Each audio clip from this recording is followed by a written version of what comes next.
दो सगे बाप बेटा काला बगुला और सफेद बगुला एक टापू पर रहते थे। दोनों ही ताकतवर और बुद्धिमान थे। उनकी एकता ही उनको और उनके झुंड को जिंदा रखे थी। झुंड की रखवाली और खाने की जिम्मेदारी इन्हीं दोनों की थी। जब काला बगुला खाने की तलाश में जाता तो सफेद बगुला झुंड की रखवाली करता था। एक दिन काला बगुला झुंड के लिए नदी से पानी लेने जाता है। वो नदी से पानी भर ही रहा था। क्या ये दिन और अजीब हो सकता है? पानी भर लेता हूँ, फिर देखते हैं। अरे ये क्या है? कि तभी आसमान से एक स्पेसशिप निकला और उसमें से एक विशाल हरा अंडा नदी में जा गिरा और तैरते हुए काले बगुले के पास जा पहुंचा। अंडा देखकर काला बगुला चौंक गया और बिना कुछ सोचे वो उस अंडे को उठाकर झुंड के पास ले गया और अपने पिता सफेद बगुला को सब कुछ बता दिया। सफेद बगुला ने कहा, यह ईश्वर का दिया हुआ आशीर्वाद है। अब से इसकी सुरक्षा हमारी जिम्मेदारी है। तभी ये सब एक खबरी लोमड़ी ने देख लिया और पूरे जंगल में ये खबर आग की तरह फैल गई। दोनों ने उस अंडे की रखवाली की और कुछ दिनों बाद उस अंडे से एक हरा बच्चा बाहर निकला। वो बड़ा ही चंचल और शरारती था। सरदार ने उसका नाम हल्कू रखा। सब उससे प्यार करते और उसके साथ खेलते। अब जब भी काला बगुला जंगल से खाना और लकड़ियां लेने जाता तो हल्कू साथ जाता है। क्या बात है छोटे, आज मौसम कितना अच्छा है। हाँ भैया, हम साथ में मजे कर रहे हैं। बिल्कुल सही। ये सुंदर जगह है ना? हाँ, बड़ा मजा आ रहा है। चलो आगे बढ़ते हैं। हाँ देखो वो पेड़। और फटाफट सूखे पेड़ से लकड़ियां तोड़ता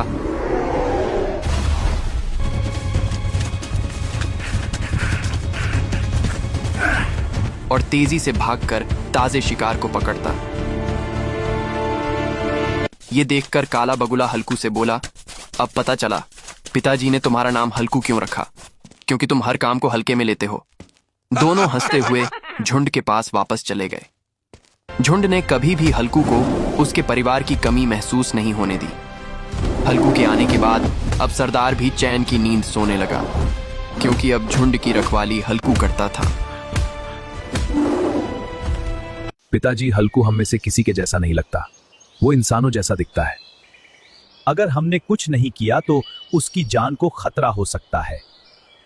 सालों की मेहनत के बाद जो हमारे दादाजी ने शक्तिशाली दवाई बनाई थी वो हल्कू के लगा दो। नहीं, मत करो। चुपचाप खड़े रहो छोटे हल्कू। नहीं, मुझे बस एक छोटा सा इंजेक्शन है। धीरे धीरे हल्कू बड़ा होने लगा। उसका शरीर मजबूत होता जा रहा था और उसकी ताकत दिन ब दिन बढ़ रही थी।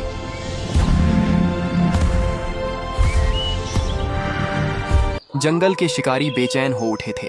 जब से हल्कू आया था बगुलों के झुंड पर कोई हमला नहीं हुआ था, मानो शिकारी उनका स्वाद ही भूल चुके हों।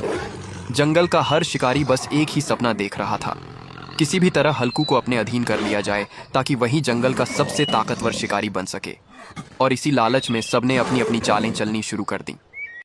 सुन हल्कू, मेरी गैंग में शामिल हो जा। तू जो चाहेगा वो सब तुझे मिलेगा।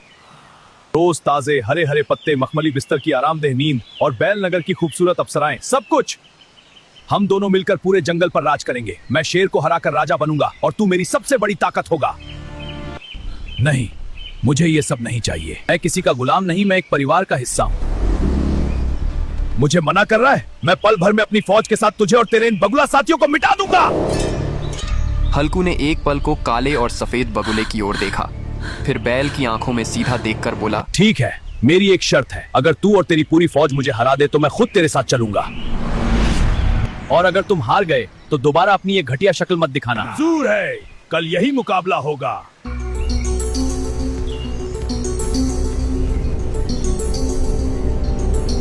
हल्कू रे, अभी हार मान ले और साथ हो जा, नहीं तो तू मारा जाएगा। आज इस भरी सभा में तुझे हराकर तेरी औकात बताऊंगा। अभी वापस चला जा।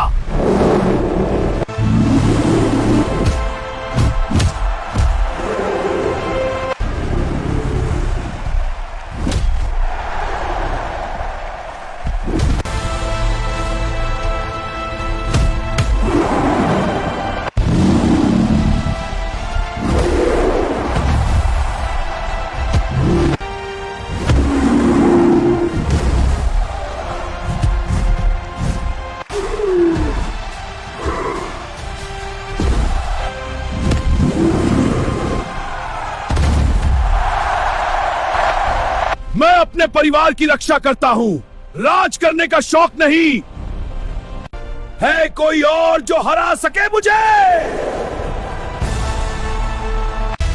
जो भी मुझे हराएगा वो जंगल पर राज करेगा।